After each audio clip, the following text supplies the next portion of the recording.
Hello and welcome back to the Creative Cave. I am Lisa Sci-Hi and this of course is Sci-Hi Designs. So what am I going to discuss with you today? So I've been doing this for about 8 years now and I have used many knives and blades and scissors over the years and I've now got my handy set that I always go to, my go-to brand, shall we say. So first of all I'm going to bring up these. Now these shears are Asda's own. They are £4 and I kid you not, if you need an emergency pair of fabric scissors, these are definitely the one to go for. They keep their edge for a very long time. Now I cut hundreds and hundreds of meters of fabric every year, probably even thousands, and they really do keep their edge for quite a long time. So for value for money for a good all-round pair of scissors, now I have two. I have one for my fabric and one for everything else, and the two cannot be mixed, which is why it says fabric on there. Always a good idea to label your scissors if you have more than one pair. So if you need a good budget emergency pair of scissors because yours have gone blunt, I can't recommend these enough. These are a great all-rounder. Okay, so for the more top end of the market, I use Fiskars, and they are the razor edge scissors. These are the 21 centimeters, and with the sheaths, so that you know we don't stab ourselves. Now these, I think these are in the region of about £20. They stayed sharp for so long, for about 18 months, without sharpening or anything. Just I like to kind of like work them into the ground to see how far we can get with them.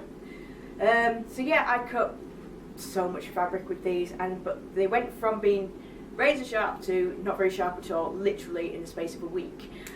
So it's very important to get a decent sharpener for them. Apart from that, they are very comfortable, they're very lightweight. Obviously they've got the rubber grip handles, which is very comfortable as well. But I can definitely recommend Fiskars. They are very comfortable, very good all round. Now for my other cutting tool for fabric, for my larger pieces, is the fabrics cutting wheel. So as you can see through use, it's got a little bit frayed there. But you know, I've used it a hell of a lot. Again, nice and sharp. The only problem I find with it is sometimes when I put the new disc on, cutting disc, sometimes they don't sit straight. I've had the problem with both Fiskars' own and the generic branded ones. So sometimes it can take a little bit of fettling to get it to sit right, but apart from that, off you go, brilliant. You do need a decent cutting mat to go underneath it, because if you don't, you'll just blunt it in no time.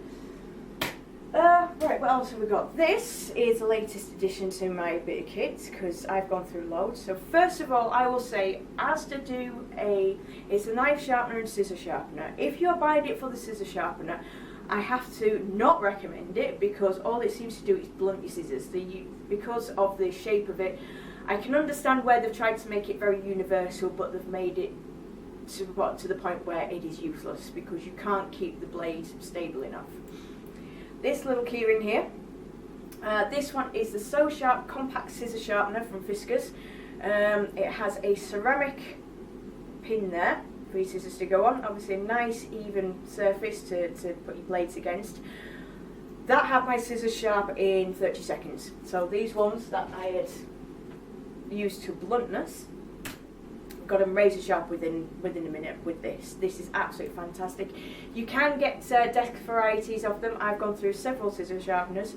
This one is nice and practical, fit in your pocket. So if you're like me and you're on site doing decor, that is an absolute must-have on your keyring.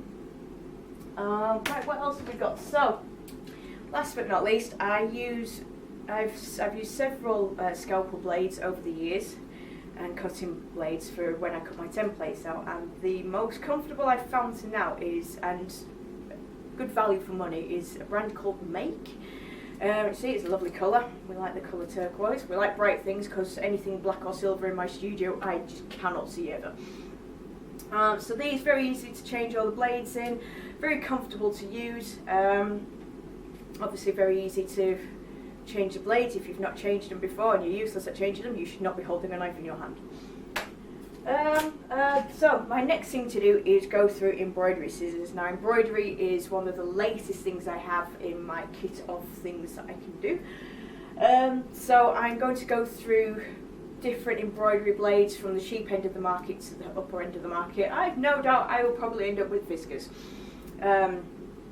These are like some just generic ones which I've had for over a year now, and they're only just starting to blunt up, so I'm going to put them through the sharpener in a bit. So I hope this is helpful to you. Obviously, the more money you put into it, the better scissors you're going to get, but you do need to look after them as well. So when buying a pair of scissors, it's not just the pair of scissors that you're looking for. You're looking for the aftermarket kit, so you're looking for the sharpeners as well. What are good sharpeners, what are not good sharpeners. But this is a kit that I've been using tried and tested for 8 years now, and I'm well happy with it. So I hope this helps you, and we'll see you again soon. Bye for now.